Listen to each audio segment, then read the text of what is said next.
If you thought you were an advanced spiritual being, Yes. he could just show you what an animal you were.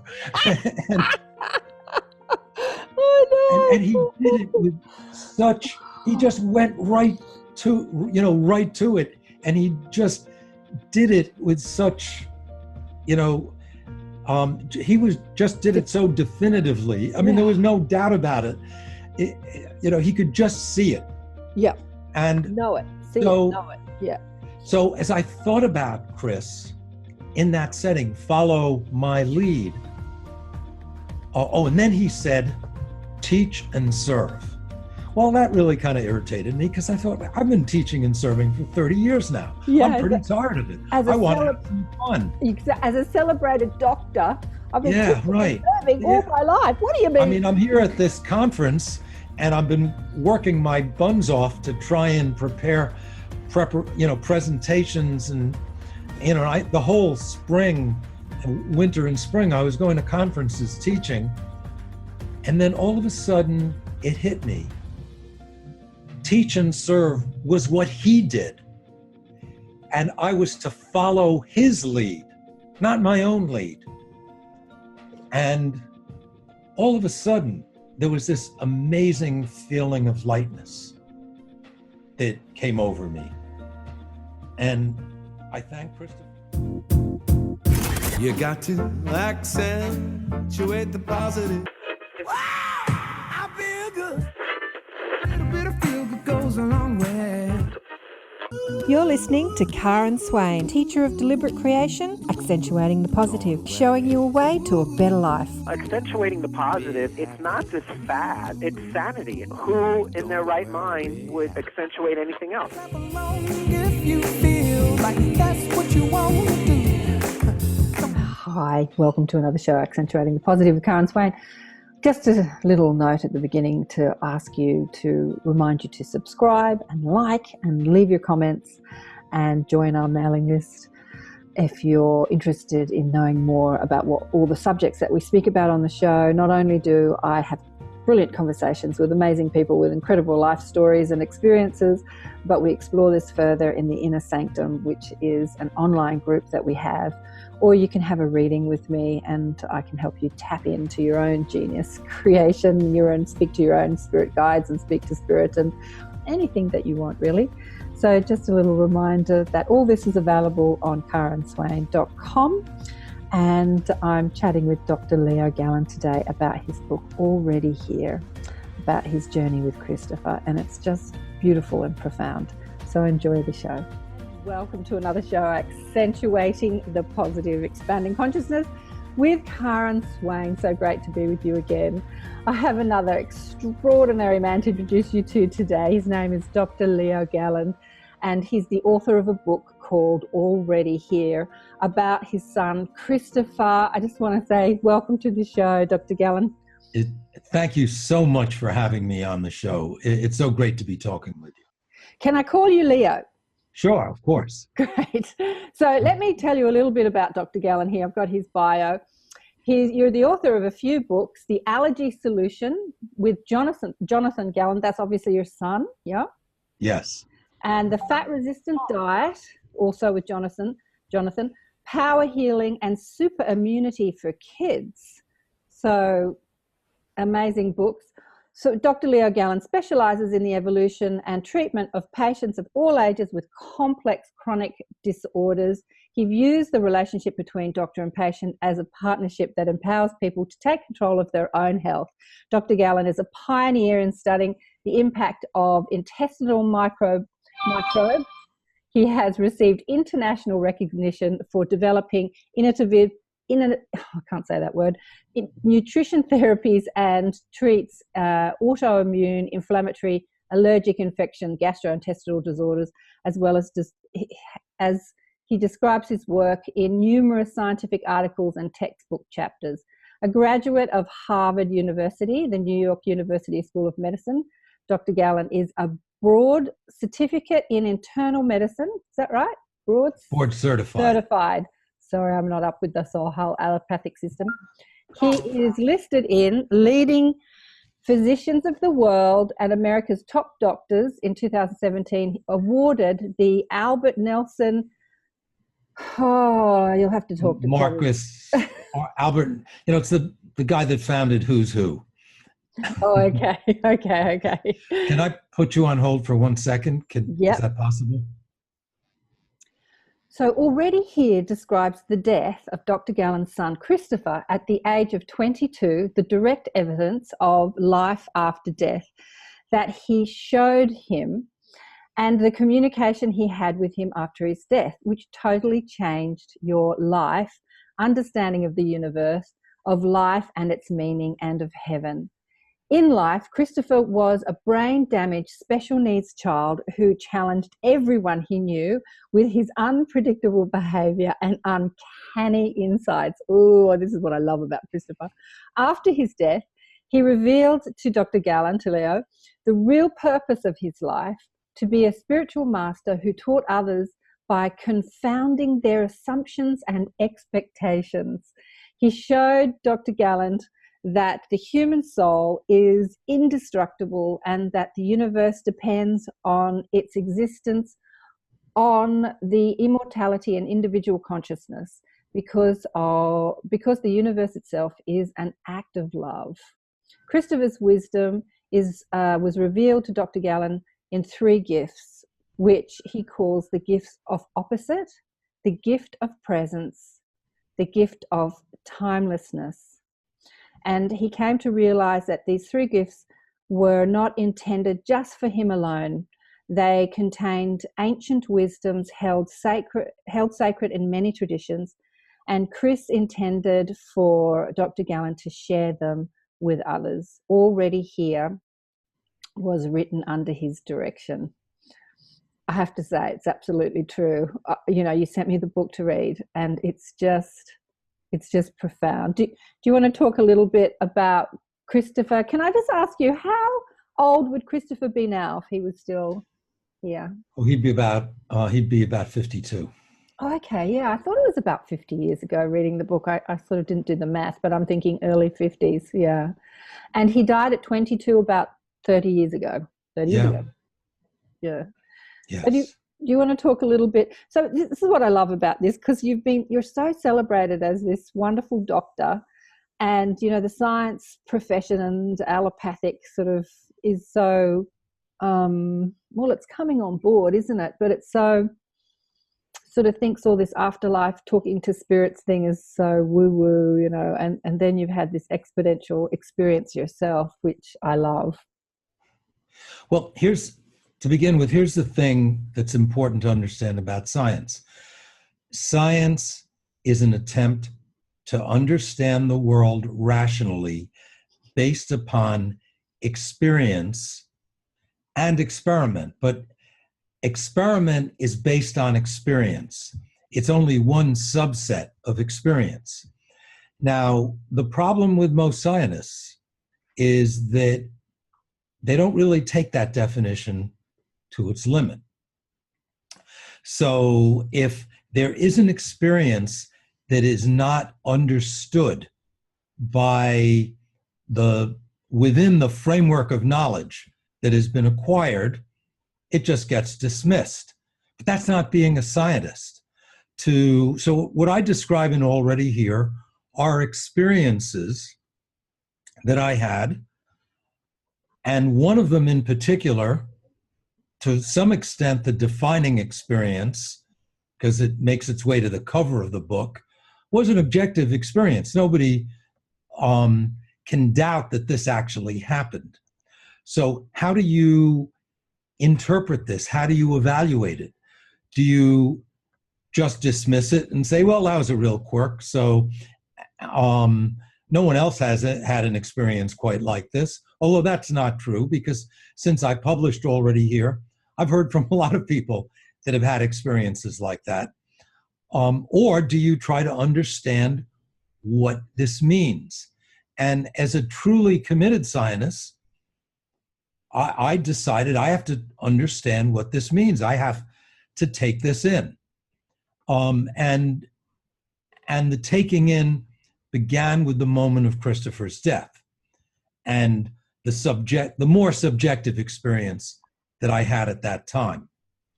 Yeah, yeah. But was absolutely reinforced by the objective experience 3 days later. Yeah. Well, do you want to tell people who haven't read the book what happened? Obviously, Christopher is one of triplets, which is amazing in itself. 3 boys. Yeah, right. Were they identical twins or non-identical? No, they were fraternal, but they looked pretty much alike. Right. Although Christopher really did not look like his brothers because he had been brain damaged shortly after birth. He didn't grow and develop the same way.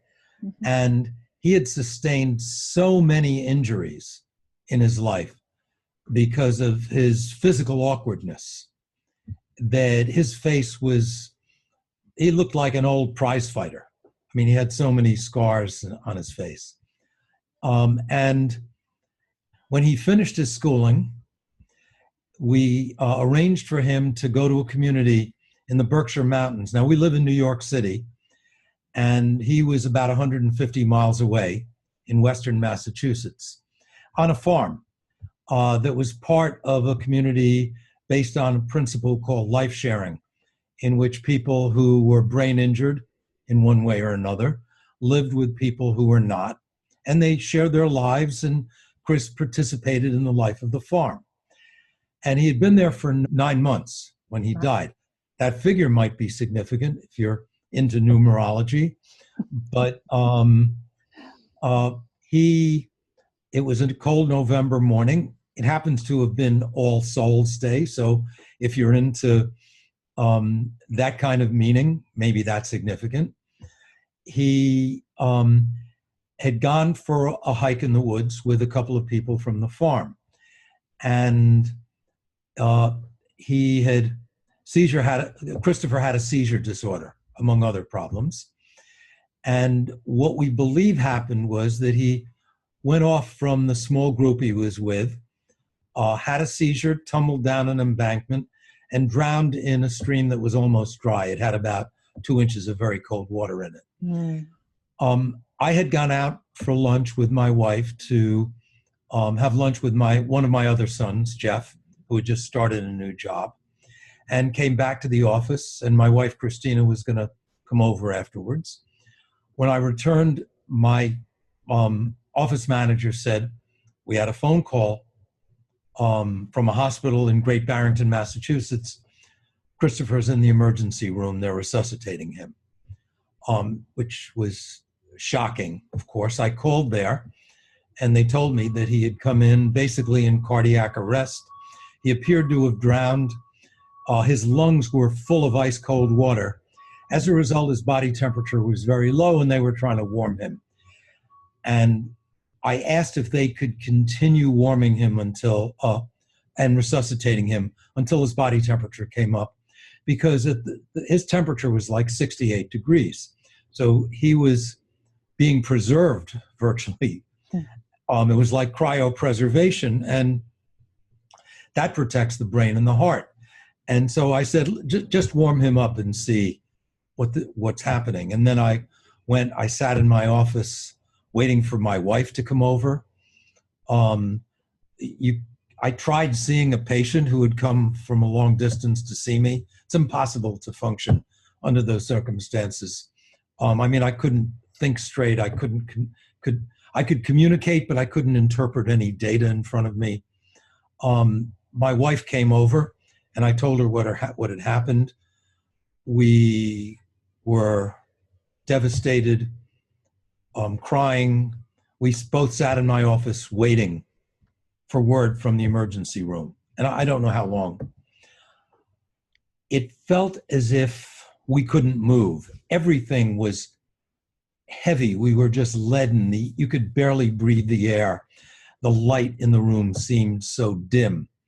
And I'm sure other people have experienced that feeling of helplessness and sadness. It's just overwhelming. No. All of a sudden, Christina and I had exactly the same experience, and we both stood up at the same time. There was this electrical feeling in the room, as if we were near a high voltage wire or lightning was about to strike, and we could feel the buzzing.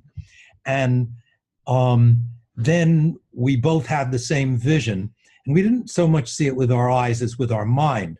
The room was gone. There was this intense golden light that filled our vision, and the source of that light was Christopher. It was a being with Christopher's face, but not a well-defined body, not arms or legs. It was more of a kind of oblong shape, which when I thought about it later, well, that's the shape of a ghost, right? You know, when you think about cartoons of a ghost, it's a sort of oblong shape with a face at the apex and no arms or legs. And he was rising up. It was like as if there were a rocket being fired out of the ground into space with the same amount of power. What was so amazing about it, but his face was lovely and smiling and beautiful. And the most amazing part about it was the blissful joy that emanated from this being, which was unlike anything I had ever experienced on earth, even in moments of intense joy. This was, I mean, literally, it was a supernatural joy. It was amazing. It was there for a few seconds, I think, and then he was gone. And the first feeling you had was, oh, I want to go with you. You know, I want to stay here. This is absolutely amazing. Right. And we both said, well, he's gone. And we knew the double meaning that that had. The phone was ringing. I knew who would be on the other end. It was the doctor from the ER saying, well, we've warmed him up. This cardiogram still shows a flat line. I said, yeah, thank you very much. I mean, we knew that he had passed on. Yeah.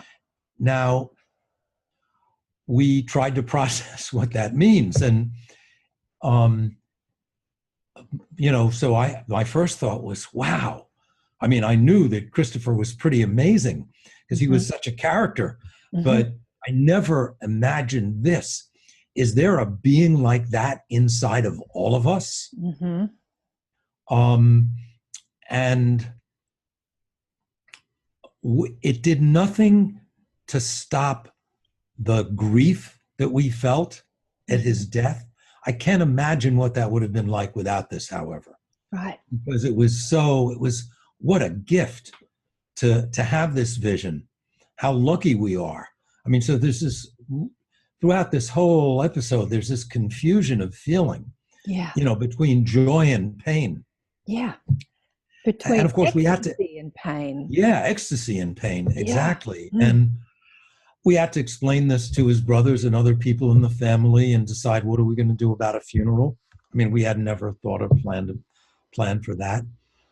And we decided that we would bury Chris in the Berkshires, near that community that he had been so important to for the last few months of his life, because he'd had a real impact there.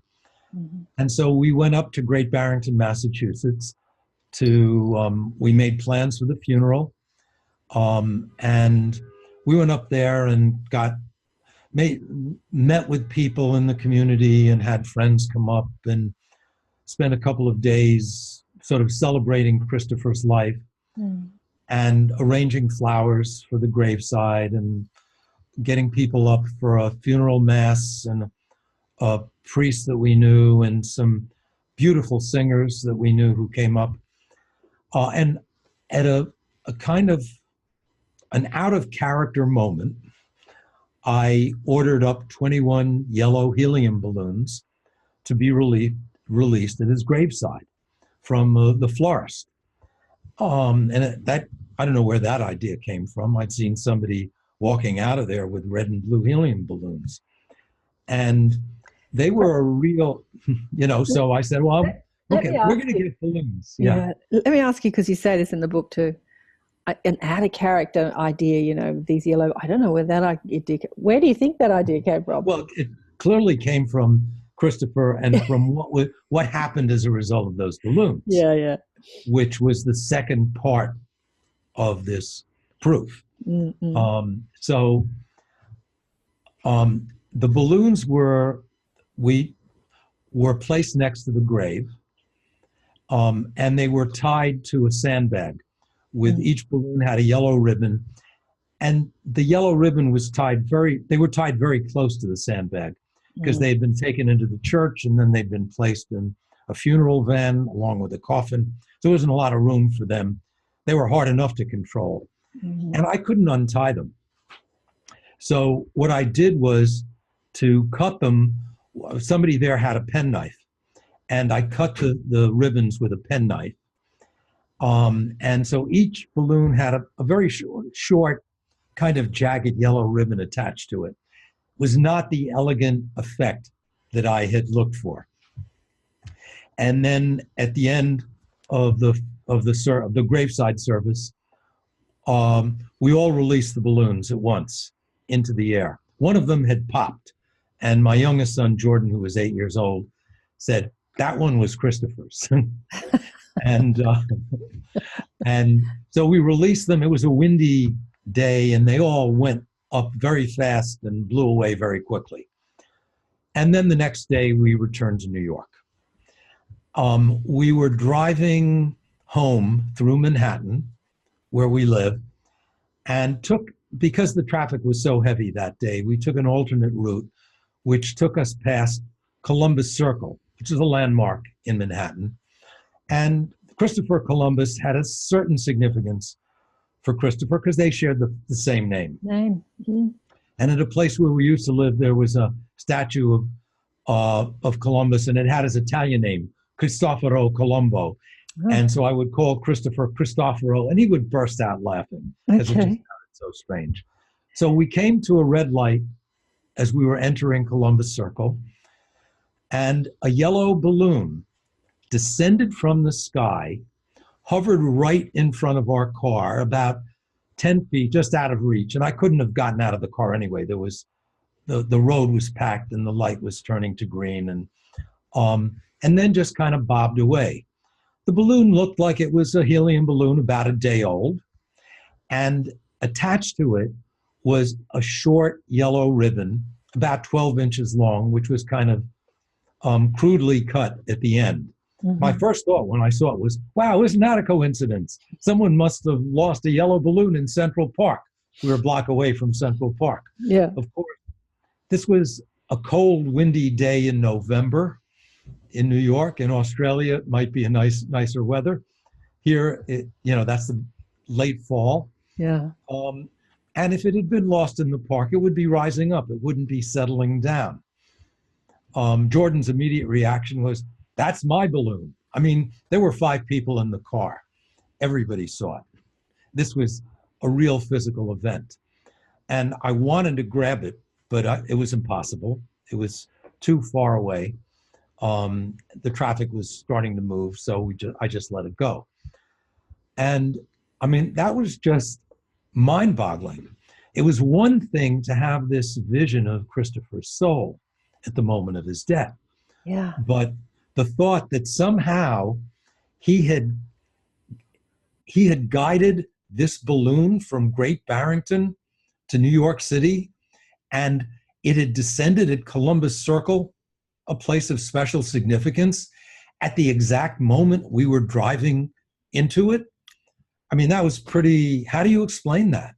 He's a clever little thing, isn't he? Well, he is. He is. I mean, I couldn't really come up with a natural explanation that made any more sense than Jordan's explanation. Mm-hmm. I mean, there were 3 kids in the car, mm-hmm. and to them it was like, well, of course that was one of the balloons that we said.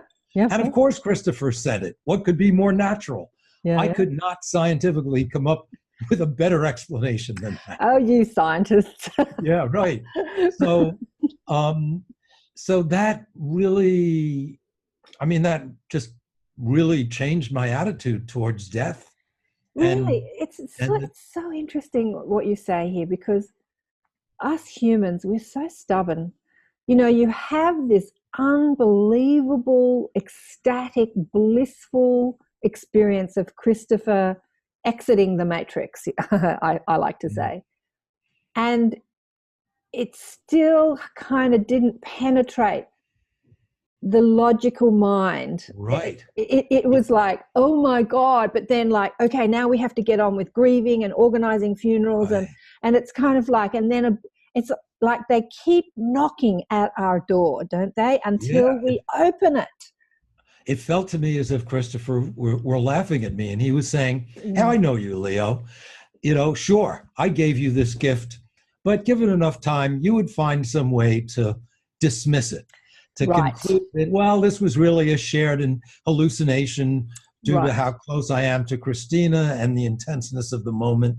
Right. So I just want you to try to explain this away." And it was Christopher the trickster, the way he, one of the things that I subsequently came to realize is that Chris was very much like a joker, like the kind of spiritual guide that teaches by confounding what your beliefs are rather than lecturing or being an obvious guru. Look, you posed the question. There's so much more to this story, and we'll get through it, but there's just so much to talk about too. You posed the question when you saw his soul, is this Christopher's soul or is this all our souls? What answer did you receive to that question? Well, I didn't hear anything then. I mean, it was a thought, and I wasn't asking it of him. Subsequently, in one of the conversations that we had a few years later, he said to me, "I'm just like everybody else." I mean, that was at a point when I had come to realize how extraordinary he is. Absolutely. When I read the book, I'm just thinking, this is a master soul. Yes, we are all the same. We are all master souls to some extent, but there's a level of mastery that we allow while we're living our physical lives. And what I love about this story is that from our logical mainstream perspective, we look at someone like Christopher, who's deemed as brain damaged, as not masterful in life. Do you know what I mean? And yet there was more there was more of the guru, the master in this child, in this young man, than the predominant human race. He just. That's what I came to realize. Yeah. I mean, we always knew, Chris is really pretty amazing. And if he hadn't been brain damaged, what would he have been like? He would have been so smart. A ridiculous thought, really, because Chris's role in the world was to be who he was. Exactly. Which included the damage, and the mastery and the damage were so closely united and tied together. And he taught me so much about the meaning of mastery, about what having a successful life really is. And so I mean, to this day, I came to realize that Christopher is so much more advanced than I am, and which is fine with me. It is such a blessing to have had an advanced soul like Christopher in my life, to still know him, to know that I am with him in the universe. I mean, it's a real comfort. And there are advanced souls like that for all of us. I don't want to interrupt, but I do that all the time. People are always telling me I do that all the time. But he's just saying something. He's just, because, I talk to spirit. He's just saying that that statement, Christopher is so much more advanced than me. He's saying, not true, Dad. Not true. He's saying the only difference between you and me is the logical mind. Well, I don't know. I don't know if I could have done what Chris did in life. If I could have, how I would have handled the burden that he had to bear during those 22 years. I view my life as being pretty fortunate. The disappointments, he just handled them with just an aplomb and a bravado and just an unquenchable spirit. But this is the thing that we do when we celebrate the intellect so highly. We see someone who has not got a celebrated intellect as being burdened. So somebody who's mentally challenged. but he just says no burden at all. He says That's true. the Actually, burden, there is wife. more burden having this powerfully strong intellect that worries and challenges and criticizes and judge. He says that's much more of a burden for a soul having a human incarnation than a soul who's free of that. So look at Down syndrome children, look at all sorts of like mental challenges. They're free from that burden. They have a freedom. They have a freedom Yes. that we can only dream of. Like, That really is true. yeah. That's true. And he said that to Christina in one way, and when I was working on the book, he said it to me in other ways. Yeah. All right. It's just such a beautiful soul. Okay, so the balloon really knocked your socks off. And what started happening inside your internal dialogue when you were experiencing this? Like, what was, cogs were turning, things were Well, it was, I mean, I didn't exactly know how to process it or what to do about it. right, And the way that I dealt with it, and there was still this tremendous grief right, at the loss of Christopher, the flesh and blood boy. the fleshy one, yeah, And the way that I would keep returning to these events, almost as if they were drugs, to, like I would try to remember every millisecond of each experience yeah, and relive it. Like, oh, I just want to keep reliving that and reliving that. yeah, Well, you could only do that for so long, but that was my initial response. mm-hmm. And I cut way back on my workload, and I spend more time with my family. Mm-hmm. And we talked about Christopher and told stories about all the quirky, funny, weird things that he would used to do. And then, after a few months, I was working, I was lecturing, I was doing research. It was back to the whole ball game. And Mm-hmm. I didn't have any more visits from Christopher. Right. And so I was kind of wondering, okay, well, where is Christopher now? What's happening with him? Now, my wife, Christina, on the other hand, would have these moments when she would say, I feel Christopher's presence. Mm-hmm. And she's far more intuitive than I am. And I wouldn't feel anything when she said that, but I would try to enter into the spirit of that moment. And, she'd have all these experiences, and it was like, well, I'm not really feeling it, but I'm not going to ruin it and say anything. Yeah, sure. And that went on for a few years. And of course, with time, you're so busy with the rest of your life and raising a family and living in New York City, which is a very hectic place, and Mm-hmm.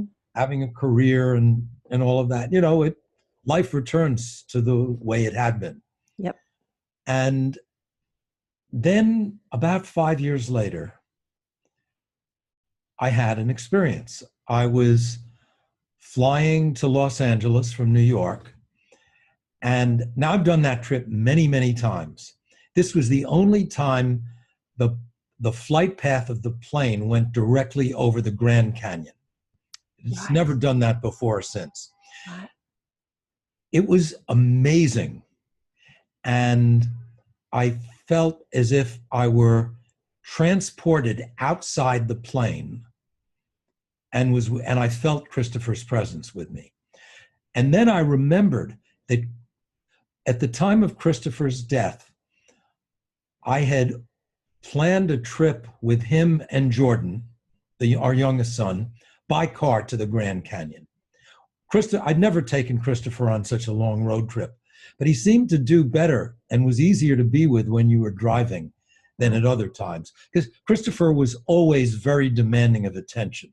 Mm-hmm. But he and Jordan got along really well, and Jordan was easy to be with and easy to travel with, and I figured this will be really good. It'll give me some quality time with Christopher and with Jordan, but then he died, and so the trip never took place. Right. And his last words to Christina were, I can't wait to go on that trip with Leo. And I wondered, which trip to the Grand Canyon was he talking about? Yeah. So That was an amazing experience. As soon as we had passed on, I called Christina on the plane's telephone, on the airphone, and said, "You won't believe what just happened."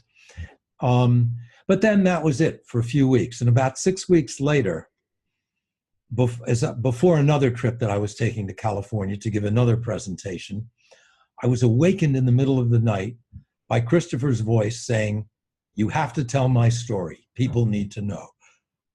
And I mean, like nothing had ever happened to me like that before. I was really shaken up. I didn't sleep. I just started planning a book, which was the wrong book, obviously, but because it was very intellectual. It was, Yeah. It was all about researching after-death experiences and Right. what other people had seen. When I mentioned it to Christina in the morning, she said, "Book about Chris is a wonderful idea, but keep it simple," because she knows me. Just write about Chris. This is the one thing I actually love about this book. It is simple. You tell your story. It's not too clogged up with the intellectual stuff, and it's short, and so you kind of get through it. Like you can sit and read it in one go, and it's short, simple, and profound. Absolutely profound. There's so many lessons in this book, which we're going to get into when we finish telling Chris's story and your story. So about a week after that, I had gone to this conference in Palm Springs, California, in the middle of the desert.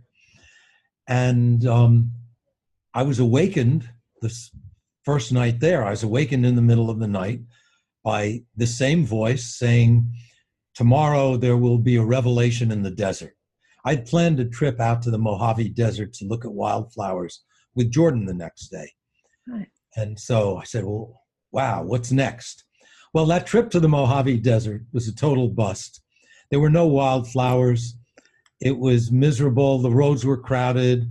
We didn't see any wildlife. We were attacked by these cacti, the poisonous cacti. I went back to the hotel where the conference was taking place, saying, "Okay, well, that was a real bust. I don't know what that was about." And decided that instead of going to the conference that afternoon, I'd take a hike in the desert outside the hotel, which is a totally gray, colorless oven. I mean, It's the only way I can describe it. Yeah. It's just dust and gray and brown and blazing sun. Yeah. And I walked for about 20 minutes and was reflecting on all the things that were bugging me at that time. And I sat down on a rock. I drank all the water in my canteen. And I said, "Okay, so where's this revelation? What am I supposed to do here?" And all of a sudden, Chris came to me. And, I mean, it was almost like a joke, And that has happened sometimes during this period when I was communicating with Chris, which lasted for about 8 or 9 months, I think. Yeah, actually, maybe that was 9 months also. Whatever, if you're into numerology. And I would put something out there almost jokingly, and then I'd get a really serious response. Mm-hmm. So I felt Chris's presence with me. I don't think I saw him. I mean, frankly, the light was so blindingly glaring in the desert that I couldn't even be sure. And Chris said to me, "Follow my lead." Now, to me, that was really ridiculous, and it made me kind of annoyed. I couldn't believe I was hearing this. What do you mean, follow your lead? I'm like 50 whatever years old, and I'm a doctor, and I'm really busy, and you died when you were 22, and you were a brain-damaged child. I mean, how can I follow your lead? He just said it again, "Follow my lead." And then it kind of came to me. Now, I had done a lot of thinking over the years about the way Chris was in life and the way he was constantly challenging people. And it's one of the lessons that I talked about. It was a kind of, and just to digress for a moment, because I had absorbed this at that point, the most striking characteristic of Chris in his way of interacting with other people, and all he cared about was interacting with other people, was he could instantly sense what you thought about yourself and show you the opposite.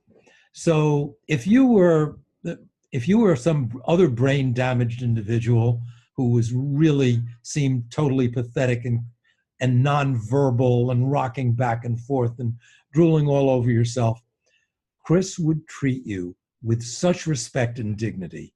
He wasn't making a show of it. It was just his way of being. This is a person that needs to be shown respect and dignity, to be shown you're a person. I care about you. Mm.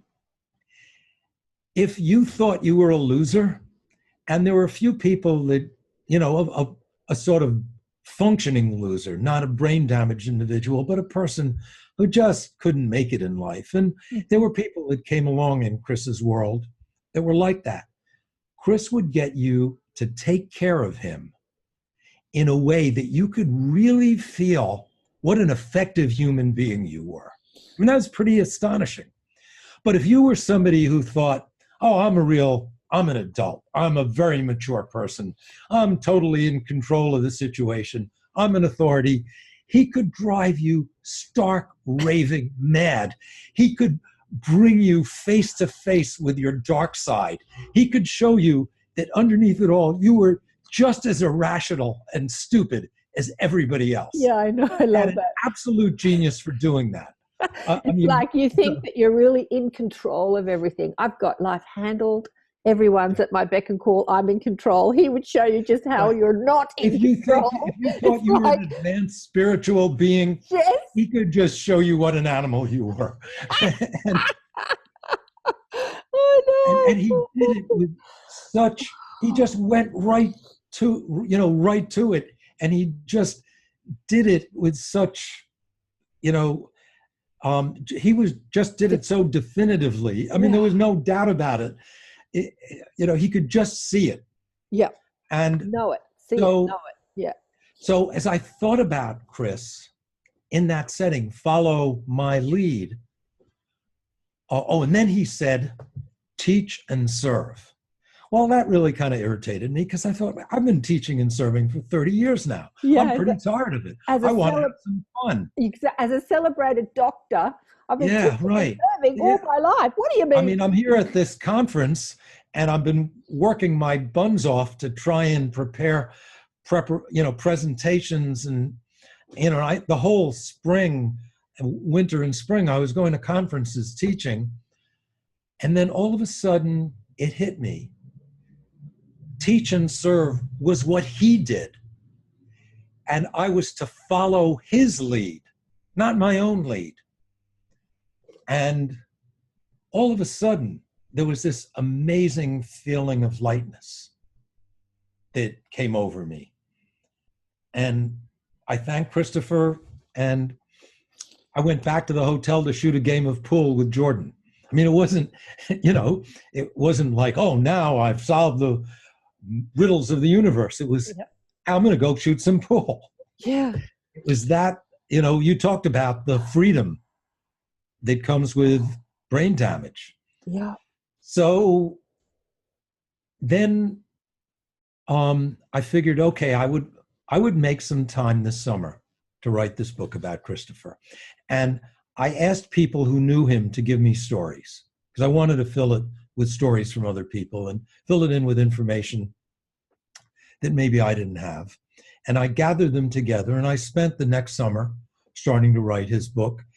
And I took a lot of time off. I was working at a beach house that we had rented and so I would start walking on the beach, talking to Christopher or asking him questions. And I would throw out questions. And what was amazing there was I would throw out a pretty simple question and the response that I would get would be very deep and challenging and difficult. And so I would try to absorb that. And what does that mean? And so I kind of went through writing most of the book that way. Well, I went back to the beginning. I knew how I was going to start it. I was going to start it with the moment of his death, and go through some of the things I had learned about his life at his funeral and all of those events. But then I started to write about these conversations that we had and incorporate them into the book. And, so I don't know if this was the first one or not, but I thought about how amazing he was. And that's when he kind of said to me, well, don't make more of me than I am. I'm just like everybody else. Right. And I asked him about his uncle who had died. I'm just like everybody else without the prison of the intellect. Right. Yeah. Right. Yeah. Is what he says. Right. I'm still not sure he's like everybody else, but I have to take his word on it. He knows. I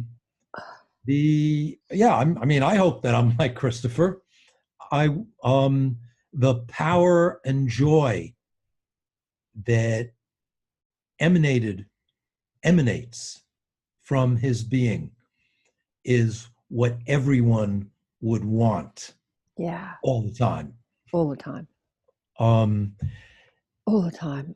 Okay. There's so much to say. So basically you're channeling Christopher. So here is a doctor who doesn't believe in this, and then it kind of unfolds. And then when you give yourself a break and take time off and sort of relax and walk on the beach, you basically start channeling spirit and higher perspective, because even though it's just a conversation in your head, I think a lot of people, who want to speak to their dead relatives and they have these conversations in their head, they dismiss it as their imagination. Right. Well, the first thing is, this didn't feel like other conversations I'd had in my head. Right. Because there was a voice. Now, the language that it used was not language that Christopher used in life. It didn't sound like Christopher. Right. But I recognized it as coming from Christopher. And I recognized that this voice is not my voice. Yeah. This is another voice that's in my head and that is saying things to me. And I sort of came to call it the voice of truth. This is the voice of truth in my head. And virtually everything that the voice of truth said to me was unexpected. It was like, whoa, I hadn't thought that. Yeah. Whoa, it was all, I would ask a question and the answer that I got back was way different from the answer I would have given if I was answering the question. Right. And then I would ask another question. And so there were these series of conversations which put forward a kind of vision of life and reality, which I can't say, oh, this was one coherent story here. There were a lot of different stories, and I tried to figure out, like, how do they connect to one another? And sometimes Chris would say, you still don't get it. You still don't understand. So let me give you another example.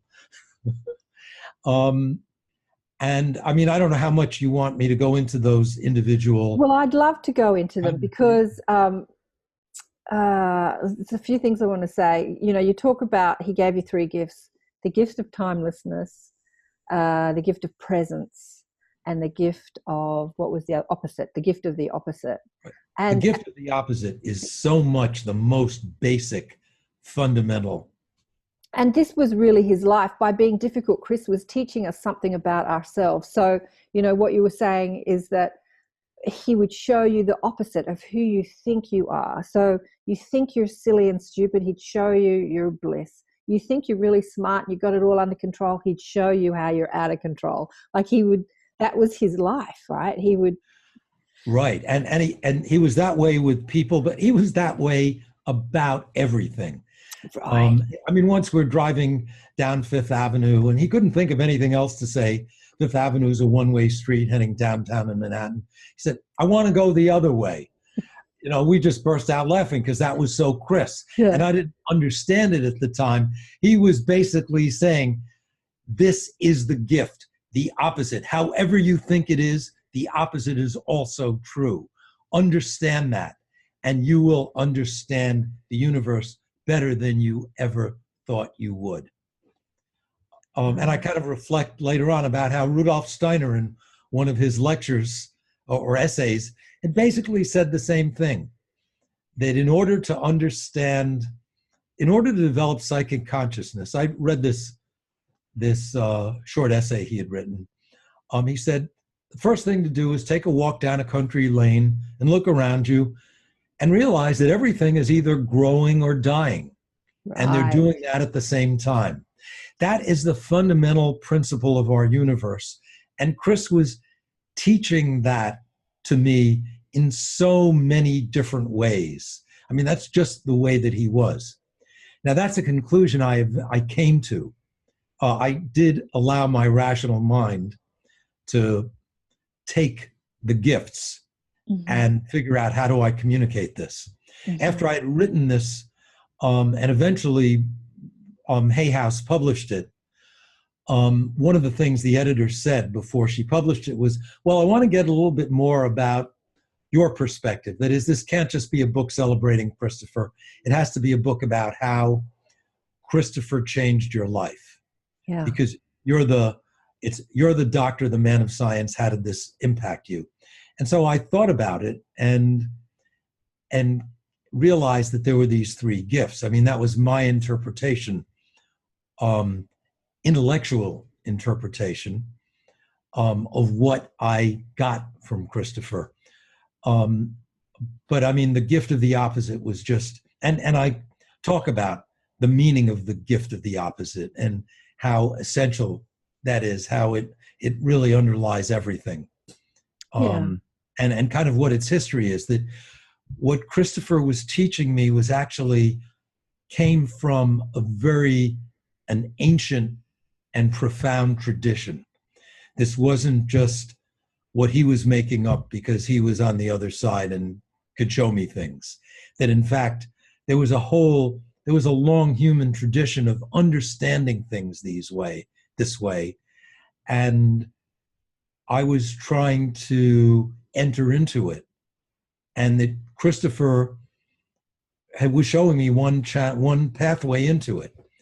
The pathway of the jester, basically. This is how the jester enters into that. Yeah. So the gift of the opposite, it's really talking about the polarized world we live in. I don't know if it's like it's the creative process of this polarized world. So for every, there's a plane going over. So for every, Esther Hicks describes it as there's two sides to, it's like one energy, but there's two sides. It's like the polarization of it. So in your depression, on the other end of it is just ecstatic bliss. So there's always and everything in between. So when we believe something, the opposite is also true. Like when we believe we haven't got what we want, the opposite of that is true. We have. Yes, absolutely. Yeah. What I say in the chapter that I devoted to this is, that is absolutely true, and it's a characteristic of being human. But it extends beyond the human mind. I mean, it's intrinsic. To the extent that you can leave human consciousness out of the universe or out of anything, it's present in the universe itself, even independently of the way the human mind works. It is just there. And everything that scientists discover about the universe reinforces that. Right, yeah. This is just, the unity of opposites is the fundamental underlying principle of our universe. And other things that Christopher said to me helped me understand why that is, because of the fundamental nature of God. That is, God is loving, and loving requires the unity of opposites. The spiritual and the physical. And and this came later with after I thought I had figured out a lot of what Chris had to say to me, and which was pretty profound, there was maybe the most profound discussion that we had, which actually, okay, I put the book aside for a few months, and a close friend of mine was killed in a car accident, a man named Peter, who had come up to sing at Christopher's funeral, and who himself was a pretty amazing person with a striking life story. And I said to Christopher, I was really upset. And so I went to Christopher and I said, look, you helped me understand your life and death. I don't understand Peter's death. Was this just some freak accident, or was there some kind of plan? And Chris said to me, you still don't understand. That was one of the times he said, you still don't get it. Yeah. The concept of a plan implies before and after. And there is no before and after. Einstein used exactly the same words, by the way, in talking about the death of one of his friends. Yeah. That there, although I didn't discover that till decades after Christopher told me, there is no before and after. There is only one moment. It is God's moment. And it encompasses all time. And somewhere along there, and I don't remember actually the details of how these conversations evolved, I asked him what it was like in heaven. That's where the title of the book comes from. And he was just gleeful. I want to get to that, but I'm just backing up to the opposite, because there's a quote I've taken out of the book. If you want to understand a person's weakness, start by looking at their strengths. If you rely on their strengths too much, as people usually do, because that's what works for them, they create your weakness. There it was again, the force of the opposite. Yeah, I mean, that's something that I actually learned from a psych professor when I was in medical school, kind of offhandedly. He said, well, if you want to understand, we're talking about patients, a person's strengths, a person's weaknesses, let's start by looking at their strengths. And I realized, he was a brilliant teacher. And that is really true, and that is the opposite at work. Your strengths create your weaknesses. Your weaknesses create your strengths. Or create your strengths, or can be a manifestation of those strengths. And they're always there working together, opposing one another, but creating this unity. And if you can really understand that, it just transforms everything about your life. Yeah. And you see it in relationship too. When one person has developed their strength, it's like the other person doesn't need to, so they become weak in that part, rather than meeting that strength. I have found that in my relationships. That's the thing about the opposite, is whatever way you choose to look at a situation, whatever facet, the opposites are always there. That is, it's never, well, when you look at it this way, you can see the opposites. They're always there in every aspect, in every facet, in the macro, in the micro. Right. It just is the way things are. So embrace it. I remember once when I was a young energy healer, and I was having a lot of doubts about myself, a lot of doubts about my abilities, and just a lot of doubts about myself in general. And I had read in the book's Conversation with God, something along these lines. I can't remember the exact thing, but without experiencing doubt, I'll never fully know what confidence feels like. Absolutely. And I remembered thinking, so this doubt that I'm having right now is actually a blessing, and instead of trying to overcome my doubt and be better, it's like I embraced the doubt, because without experiencing this doubt, without fully realizing my doubt, I'll never fully know what it feels like not to doubt. It's like that opposite. So we have to experience both sides of the stick, as Esther would say, to have this rich experience. It really enhances both experiences. Yes, yeah. It absolutely enhances experience. And if you can understand it, it's transformative in the way you approach life. Yeah. But it also is the truth. It is not as if, oh, here's a way to understand life that will transform you. This is the truth. And to not understand it is to be living an illusion. Yeah. Okay, let's get back into presence and time, because this is brilliant. So we were going there with the name of the book. So he was saying to you, you don't get it, Dad, about Peter's death. And it's all happening at once, which is really confounds us fleshy people with linear minds, I have to say, right? It's just like this thing about time all happening at once. Yeah, it's all happening at once. There is no before and after.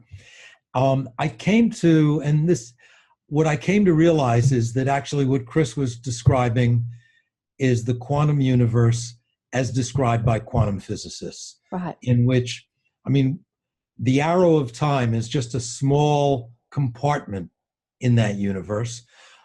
Right now, we are pinned to it. And when you're pinned to the arrow of time, it feels like this is everything and you're moving along the arrow.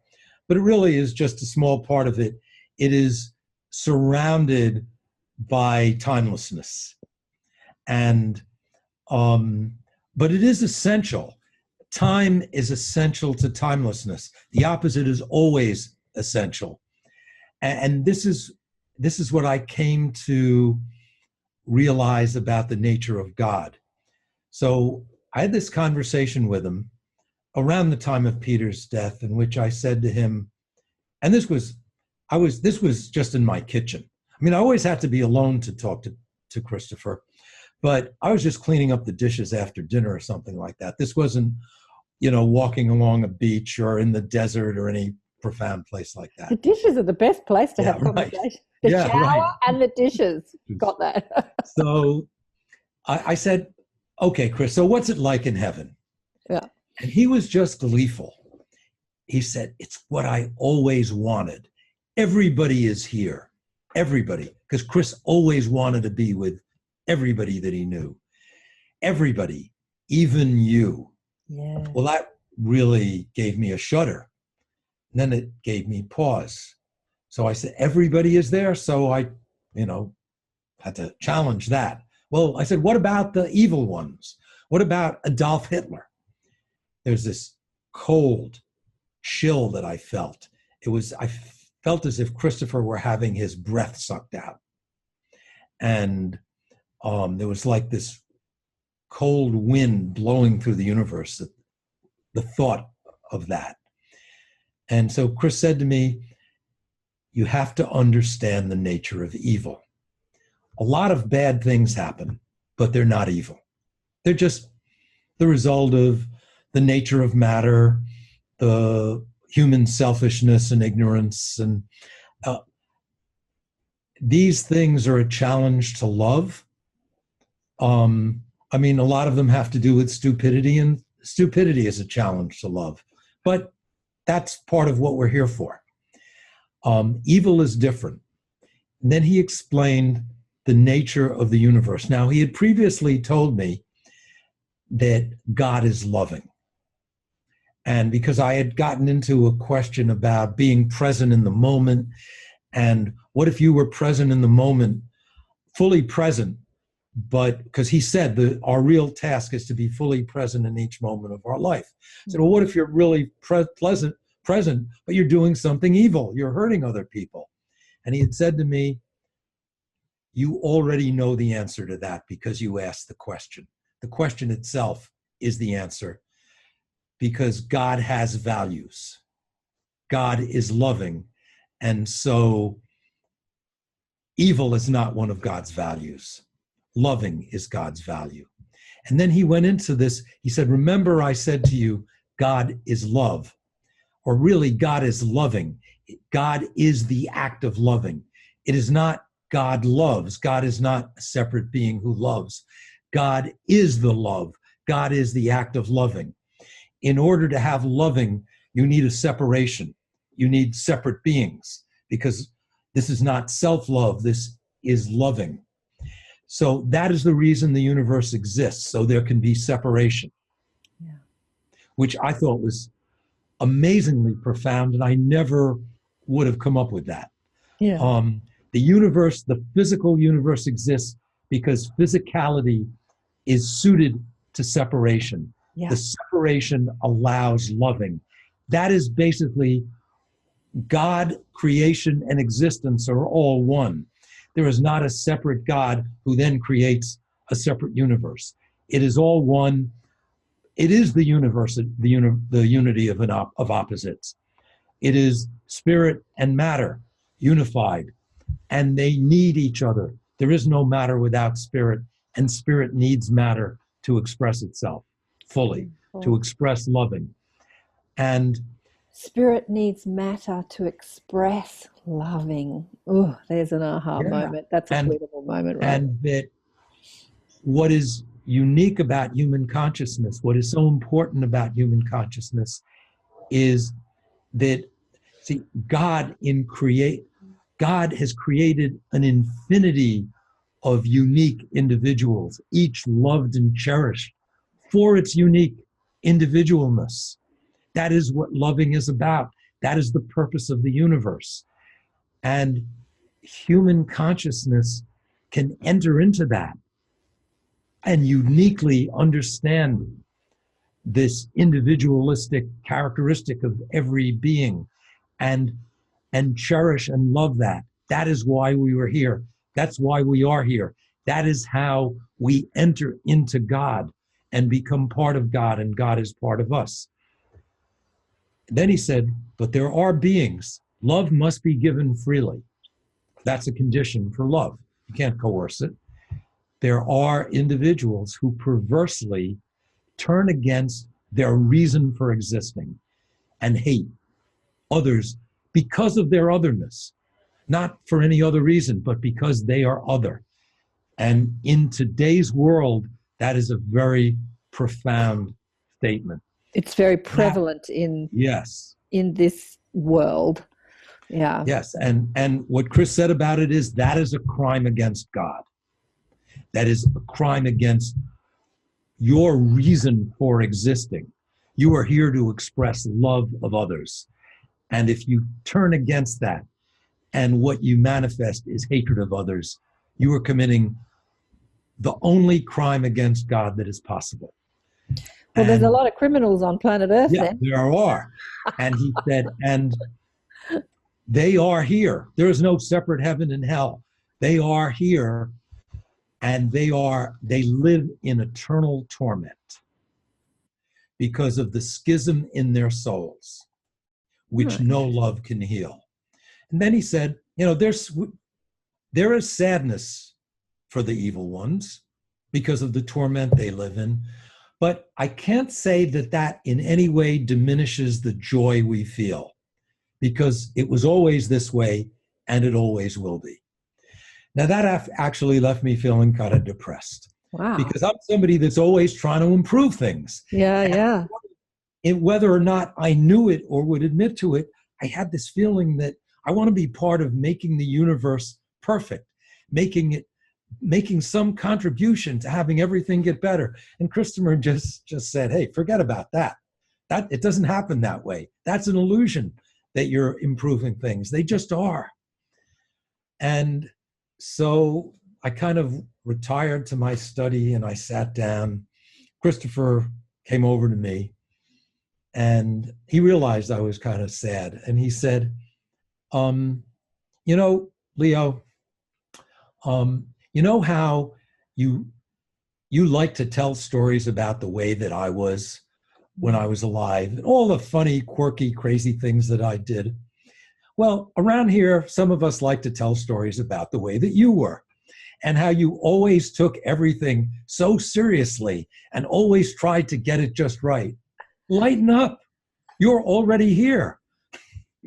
And so that led to the title of the book, Already Here.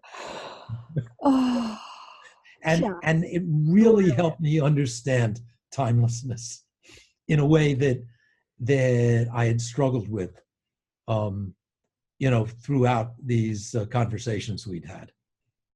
So there is no here and there.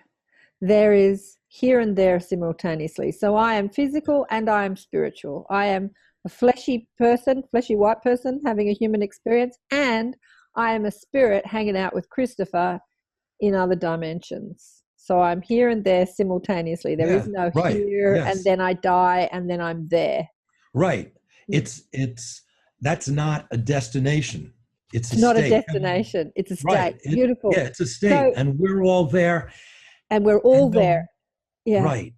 So and Peter, no matter back to Peter. So when you're upset about Peter dying, senseless, incredible man, senseless life wasted from your linear perspective, senseless life wasted, that made you understand that Peter was already there too.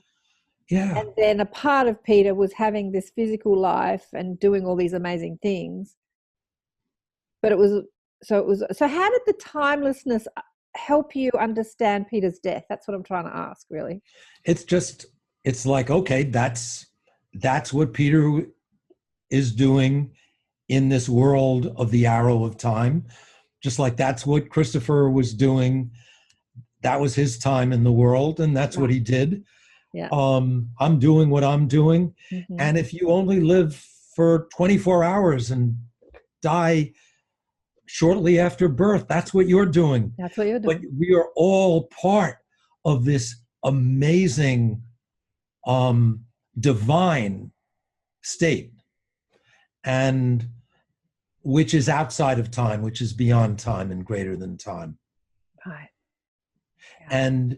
And we each have this kind of, we are created in the physical world. That is, we need the universe for our creation. We each are different and unique in some way, and there's something special and wonderful about each of us. Even the evil ones have a perfect self. They just, when they are in touch with their perfect selves, they are so distraught by the damage that their evil has caused and the way it resonates throughout creation, that they never feel the sense of unity with God that we feel. Yeah. That is, those of us who have not dedicated. I mean, look, we're all pretty stupid in one way or another, and we make a lot of mistakes, and we can do nasty things, and we get angry at people. That's not what evil is about. Evil is calculated. Evil is a way of being, and they feel the pain of that. Right. I don't know, the word evil, it kind of reminds me of religious stuff, and then when we talk about evil, then the whole lot of religious sort of dogma and rhetoric comes into, like judging and then separating. But I feel like you're talking about distortion, levels of distortion from love. Like the soul is infinite love, genius, infinite possibility, creative genius, whatever, bliss. And then there's levels of distortion of that. And the evil ones, I suppose, are just like the greater distortion from their soul's perspective or their soul's essence. Right. Well, it was Christopher who said that they live in a torment that no amount of love can heal. That's not my judgment. It's his description. Right. I have to accept it. Right. For what it is. I mean, I'd be willing to forgive. I guess I'm a little like you, Leo. I kind of want to see everyone healed. Yeah, I know. But I guess it's not like that. And the world that we live in is a reflection of that. Yeah. I can't imagine that a soul... Perfect isn't perfect. A soul or a being will be kind of... It sort of talks of this walking in purgatory for the rest of your life. It's sort of, I don't know, it doesn't sit with me somehow. Well, look, I'm not developing a philosophy or theology around that. I'm just relaying what was said to me. What was said, yeah, exactly. I did try to develop a philosophy of what do all of these things mean in coming up with these three gifts. Yeah. And which is sort of my interpretation of what Christopher was telling me. Yeah. And applying that in the epilogue, I kind of talk about what that means to me about the universe and the creation of the universe. And, scientists talk about the singularity, like there's this moment when everything begins. Well, that doesn't really answer any profound questions, because what was there before that moment? Yeah. Okay, the singularity. And so the conclusion that I get from the gift of timelessness is the singularity is now. That is, this is the moment of creation now. It doesn't have a beginning and an end. It doesn't go anywhere. Right. It just is. Yeah. And by the love that we manifest and express, we are participating in divine creation. Right. And that is amazing. I mean, that is really uplifting. Now say that again. The love that we are and express, we are participating in creation. Yeah, we are by manifesting and expressing love, we are participating in divine creation, because the singularity is now, and the force creating the universe is love, or loving. It is active love. One of my favorite teachers is Esther Hicks from the Teachings of Abraham, channeled material. I'm sure you've heard of it. Yes. And she talks about law of attraction, but she has this funny accent, American accent. You guys don't say that you have an accent. I'm the one with the accent. But anyway, regardless of that. And often I hear her saying love attraction, love attraction, love attraction, love attraction, instead of law of attraction. It feels like love attraction to me. And it's just what you're saying, like love is the creative process. Like when you're vibrating love, then you have at your fingertips all your creative power to like mold this physical world, including your body, like addiction to place. Right. Being material is what keeps you in your own place, so to speak. That is the essence of the human problem. Humans are addicted to place. Place is everything. The basis of your nationality, your ethnic background, your sex, your religion, your class, your address, your income bracket, your IQ, your SAT scores, don't know what they are, SAT scores. It's a test given all kids in the U.S. Oh, right. Okay, probably here too. Your grades, your degree, your title, your job, they're all designed to keep you in your place. Place is the cause of so much misery and heartache. Pride of place and envy of others is the root cause to, again, there's that word evil. Here, this is Christopher talking, place has no meaning in any form. There is no hierarchy amongst angels. Hierarchies were invented in hell, wherever that is. I sense that he was laughing. Yeah, he didn't really, because that was a joke. I mean, because later on he said there was no really such place as hell. Even for the distorted ones that love can't heal. Yeah, right.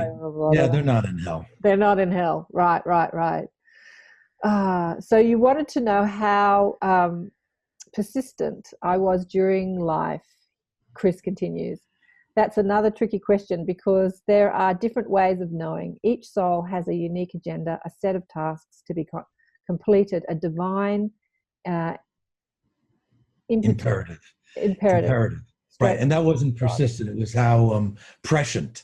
In other words, I was wondering, did he really know when he was alive, like that business with the Grand Canyon, when he said, I can't wait to go on that trip with Leo? Was he talking about 5 years later when I flew over the Grand Canyon and I felt his presence? Or was, what did he really know about what was going to happen? So he's explaining to me at this point. Before that, I had asked him if his Uncle Jerry was there with him in heaven. So that's why he said, you don't get it, God, we're with God. God is everywhere. Place doesn't mean anything here. Right. And then he's saying basically the same is true about time. Time doesn't mean anything here. We have a divine imperative, which is unique for each of us, but before and after, that's an earthly concept. Okay, so the question begs, how do we live that as in our daily lives? And then the answer, the question was the way I lived it. in that no prejudice, no judgment of any being. So like you said, he would walk into the place where he was visiting, where there was a lot of mental sickness, like distortion, and there were people that like dribbling and like catatonic, and he'd be like, hey, you know, just like talking to them like they were, you know, just treating everyone equal, like everyone, even when you're catatonic, he'd be speaking to you like you could speak back, right? That was I mean, he just saw through that surface appearance of things right to the soul. I mean, that's kind of a conclusion I came to. And certainly what you said about lack of judgment and openness, that's a good place to start. Right. I mean, for me, I'm actually very fortunate in being a physician, because every day I get to interact with, you know, with quite a few people, and I get to, you know, to enter a space of caring and openness that is non-judgmental, that is, I mean, I would say is a real blessing. I'm so fortunate to be able to enter into that space with other people. And, you know, as part of the work that I do. Yeah. So this addiction to place, did he go on to, I've taken a few more quotes out of the book, but I'll let you talk about it. I've got so many quotes out of the book because it's just like, oh, that's brilliant. Oh, that's brilliant. Oh, that's brilliant. I just love this book, as I say. It's just the most beautiful book. Addiction to place. I've seen myself get so addicted. I remember when I was in my 30s. And, you know, the common sort of thing that we're taught to do is you get married, you have the children, you get the house, you know, you buy the house, you have the mortgage, like all these things that we're supposed to do when we're humans. And I remember being married to the baby, right, got the husband, got the baby, but we're still renting and we were looking to buy a house. And real estate is just, it's like New York. I think that Sydney real estate is actually more expensive than New York or on par. So it just gets harder and harder for anyone to buy anything. And I remember thinking, I haven't got a house. I'm not a homeowner. And how distraught I was that I wasn't a homeowner, and how it was just destroying my joy. And this was this addiction to place that I was buying into, like just buying into the fact that I'm still a renter and not a homeowner. You know what? Late 50s, still a renter. And I like totally got over that drama, because we get so caught up with these things we're supposed to be and have and do. And Right. I mean, that's, and none of that meant anything to Christopher. So that's, and you talked about, that's the gift of brain damage, as he said to me laughingly, you know. You know, I was gifted with brain damage, so I don't worry about those things. Exactly. You know, that you're all caught up and involved in. Absolutely. So he's giving you his gift, like basically he gave you the gift of living it, and as your son for 22 years. And then how many years later was it that you were having these conversations? 5 or 7 years later? About, I don't know, it was I was trying to figure that out retrospectively, and it was probably approaching 7 years. Right. It wasn't an exact 7-year thing in terms of, again, back to numerology. It was, you know. You like your numerology, Leo, don't you? Well, Jordan is real big on numerology. Is he? Yeah. To me, I never got into it, but he really, you know, he really gets into it. So does he? I know, you know, I know about some of that. Yeah. He talks to you about it was in that range of 5 to 7 years. But then it actually was just about 22 years before the book actually got published after that. Right. As long as Christopher had been alive. I mean, there is a certain symmetry there. Yeah. So the thing is that, so you wrote this book 25 years ago?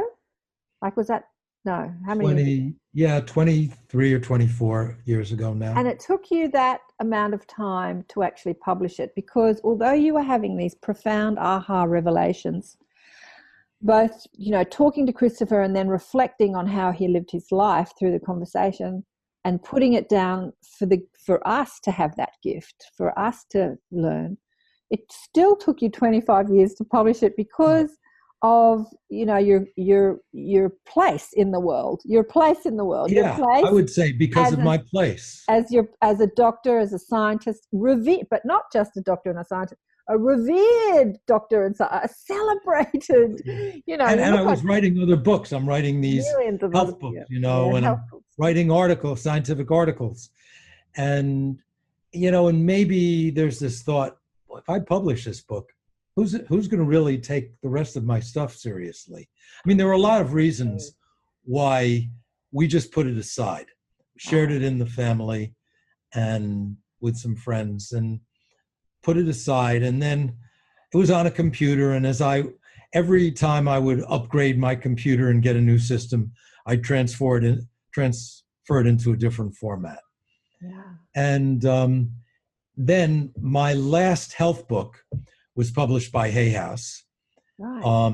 And it did quite well. It was an international bestseller and translated into a bunch of languages. And so somewhere along, and I had a good relationship with the editor there. And my wife said to me, you know, a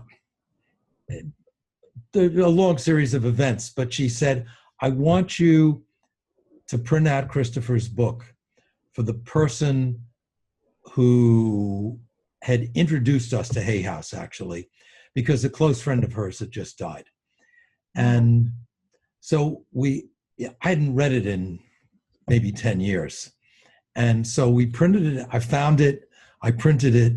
Christina and I read it. We were dissolved to tears reading it. It was like, oh my God. My feeling was, I can't believe I wrote this book. I didn't write this. Christopher wrote this. We always called it Christopher's book. And so then Christina said, you should show this to Anne. You know, you're the editor. You should send it to her. I bet Hay House would publish this. So that was about 2 years ago. And that started the process that led to its publication last February. Well, I watched the interview that you did with your friend and colleague, Dr. David Perlmutter. Is that how you say his name? Dave Perlmutter, yeah. Perlmutter. Dave Perlmutter. About the book. And I cried watching these two professional doctors at the end expressing so openly and deeply the love that you have for each other. And, you know, so he's interviewing you about your book already, you know, rather than talking about some health thing. And he's saying, Leo, I had no idea. I know. I mean, I didn't, right. A lot of people have said that to me who have discovered the book, patients and colleagues. Because, I mean, I wasn't something that I taught. I'm very busy trying to do my professional work, you know, so I spend a lot of time doing it, communicating it, writing it. So the question begs, how do you feel now that you've come out of the spiritual closet, so to speak? How do you feel? You know, how has it impacted your life, like as a doctor? And well, yeah, I know. I don't know to what extent it's changed the way that I practice as opposed to the way that I feel when I'm practicing. I would say that it has done a lot to soften the edges of the way I interact with people. So I've always been like very goal-oriented, problem-solving. I mean, and when I was young, long before this, I mean, death was definitely something you wanted to fight this. I mean, it was the enemy. right. You know, and if somebody was dying, it meant you lost the fight. Exactly. You know, and I've come to, I mean, that whole attitude is gone. I mean, partly that's getting older, but, no, but it's beyond. It's an aha moment that I still have. I remember when I was a young girl in my 20s, I was doing a yoga and I was studying healing, first as a naturopath and then energy healing. And I was talking to a yoga teacher that used to go and work with dying people. And she was talking about death in such a beautiful way. And the healer in me was like, but they can't die. You've got to fix Right. them. You've got to heal them. What do Yes, you mean right. death's all right? You know, they can't die. And I had that same attitude that you've lost the fight if they die, right? Yes, And I right. remember listening to this yoga teacher talking about how, you know, not everyone's supposed to live. You know, death is and I remember being completely confused about that. But it just rocked my world, and I started asking different questions at that point. Yeah. Yeah. And so part of what happens in my interactions, or the way I think about my patients, is that each of them is perfect. Right. And my job is to try and help them realize that perfection in the world. And physical illness is a complex part of the perfection, but also the challenge to the perfection. And so if I can do whatever I can do, using my intellect, using my compassion, to help that person reach a place where they are not so in such physical discomfort, where their brain is functioning more clearly, where their body is not making such extreme demands on their soul, then I've helped them fulfill the reason they're here. Right. And so it really kind of changes. Sure, I'm trying to help people get cured, and it's fantastic when people get cured of an Their acute or a symptom. chronic illness. Right. Mostly they cure themselves, but if I can help them tap into that healing power through the kinds of things that I do, that are very nutritional, medical, material things, great. That's very rewarding to me. I have had, in fact, just in the past 2 days, I had two patients who each said to me they had read the book.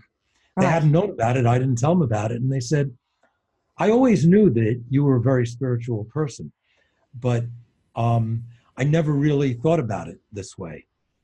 And because I don't present it that way, but I could always see that you were very spiritual in the way that you interacted with me. And so I'm not surprised. That was, and that's great. If what Christopher has taught me has managed to make it, transform my own, the way that I communicate with people, that's a wonderful thing. And it helps me be so much more effective in being whom I'm supposed to be. Yeah. So do you see yourself moving out of the doctoring more into the teaching, like to carry Christopher's message out there more? Well, I'm going to leave that up to the universe to decide. I have loads of work to do professionally as a doctor with what I do. It is immensely satisfying and nourishing to me on a daily basis.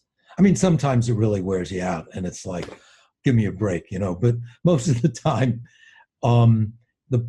that's true with everything. That would be true if you were a spiritual teacher. That's just the way that life is. As far as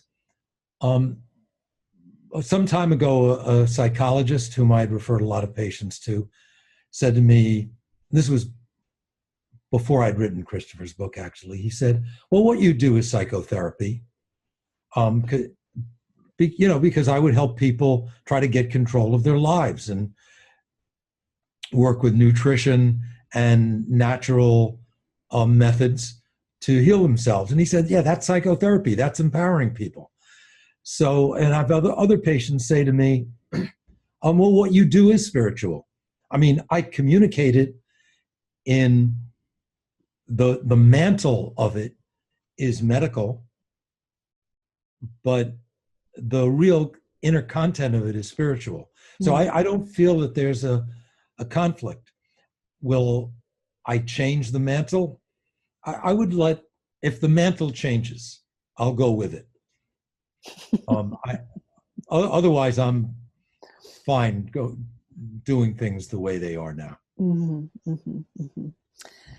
Oh, well, I think you should tell more people about the book, because I love the book. I think it should be all over that bookshelf in the background there. So when patients walk in, they see it and they go, what's that? So many blessings and lessons in this book, really. I mean, just having people let go of place. I think that's so important. Like, we get so caught up with, place can be such a drama in our lives. This attachment. And that's hard to explain to somebody.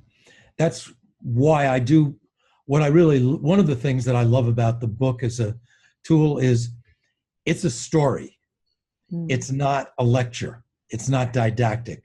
And so it takes you into these revelations by way of story. So it kind of unfolds. Yeah. I mean, if someone says, well, boy, I'm really disappointed with the way my life has turned out. I mean, what I'm going to say, I can't say to them, well, you've got to overcome these illusions about place. It doesn't matter how your life turns out. No, that doesn't work. It's the person has to enter into the story, and see it and internalize it and recognize and find his own truth or her own truth. And one of the things that I said in interviews and writing about the book afterwards was, I think my reason for writing it in the final analysis, when I looked back on it, was to help people discover the Christophers in their own life. Absolutely. So, I mean, it's not just my Christopher and what he has to teach. Absolutely. I mean, there are Christophers all around us. And if you can find those hidden teachers of the Spirit, open up to them, learn from them, it will just transform your life. Absolutely. And they live inside what we deem as imperfect brains or bodies. Yes.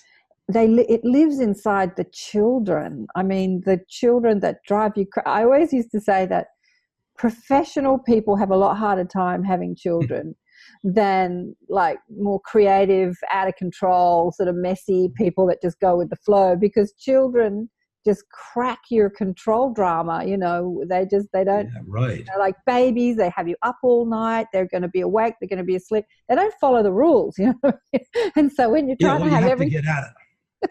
You have to totally change modes. I have a sister-in-law that's a perfectionist and follows all the rules. And I remember her being on the phone once about her daughter, who's an adult now, but when she was little, how she wouldn't follow the rules. We take her to church, she's Catholic, and the money comes around and she holds on to the money and she won't give it back. And people say, give the money. She's like holding on. And then she sits down when you're supposed to stand up, and she stands up when you're supposed to sit down. And she was like beside herself because this child would want. The opposite. That would be the opposite. And I was on the phone absolutely in hysterics. She's crying with this distress, and I'm thinking it's the funniest thing I've ever heard. And she's like, why are you laughing? Yeah, she's teaching something. There's a message there. Learn it. Yes.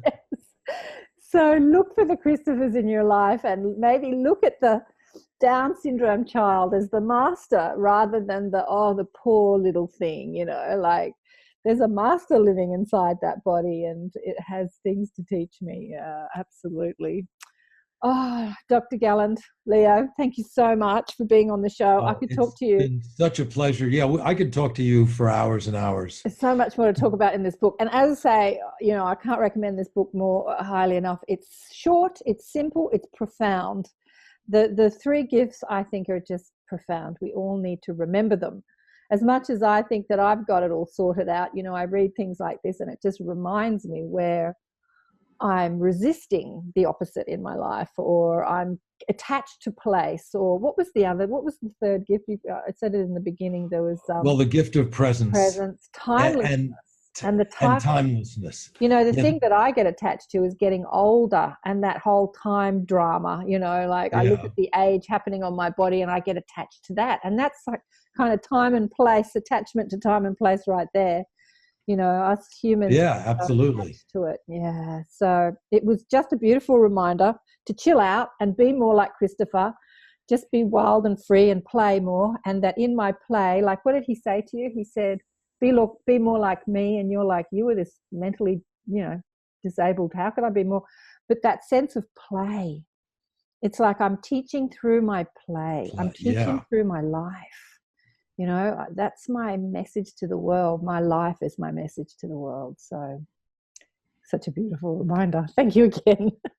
Well, thank you so much. It was so wonderful being with you today. Well, another wonderful show with Dr. Leo Galland. Yeah, the book is beautiful. Well, I was just having a chat to him after the show about the future. And he was just telling me that he's in his mid-70s now, that his mother is 99, his father lived to 99. And he said, I'm not slowing down anytime soon. I'm healthier than I've ever been. And, you know, he's going to stay doctoring forever. But I really see him kind of doing a little bit of a tour talking about the book, maybe not in the next couple of years, but in years to come, being more of an advocate for the messages in the book, because the messages are profound. It's profound. I love it. I love the book. Alrighty. Thanks for joining me for another show, Accentuating the Positive. And yes, what else can I say to you? Penny Kelly, she was supposed to join us for the Inner Sanctum on the weekend just past, but she had to look after herself because she'd been working too hard. So we've rescheduled for the end of December, just before Christmas. So if you want to have a chat with Penny in the Inner Sanctum and join our little tribe, please join. We've got Laurie Williams coming up, who is going to talk to us about controlled remote viewing. I've had Laurie on the show. Go to the show and watch the interview I had with her. I don't know how many months ago it was, but you'll see it there, either on YouTube or iTunes or on my website. Laurie Williams. She's fascinating. She lives in an earthship with her husband in the desert in the US. You know those earthships? You build them out of mud and tires, and they're totally sustainable and amazing. And it's amazing just to talk to her about that. But she's this incredible teacher of controlled remote viewing, you know, projecting our consciousness while we're still conscious and aware here. It's not, we don't have to be asleep or in meditation. We can be here and there simultaneously, which is what we talked about with Dr. Galland, you know, that we are multidimensional. We are here and there simultaneously. Penny talked about that as well when she said that, you know, she had desires that she wanted to do things like make love to her husband, but she was canning tomatoes and she wished she could be in two places at once, and she found out that she was simultaneously canning tomatoes while another aspect of her was making love to her husband. You know, I don't know how that works physically, but all things are possible, right? Life is a journey of infinite possibility when we understand the nature of our consciousness. So, yeah, something Michael said to me on the last show is that, you know, once we find our joy and our happiness, that's just the start of what's possible. You know, here on earth, we look for our joy, our reconnection to our source, or our reconnection to love, the love that we were talking about with Dr. Leo. We're looking for that. We're looking to overcome our stressful thoughts, our negative thoughts, and feel good. That's what we're all kind of doing here. But once we establish that, once we find the love that we are, the joy, the reconnection to the joy, then all things are possible from that frequency. All things, like, that's just the start of what is possible. So, yeah, two places at once, astral projection, controlled remote viewing, psychic abilities, what do they call it when you can move things with your mind? You'll know what that is. Like, that's, you know, we are infinite beings of unbounded potential, unbounded possibility.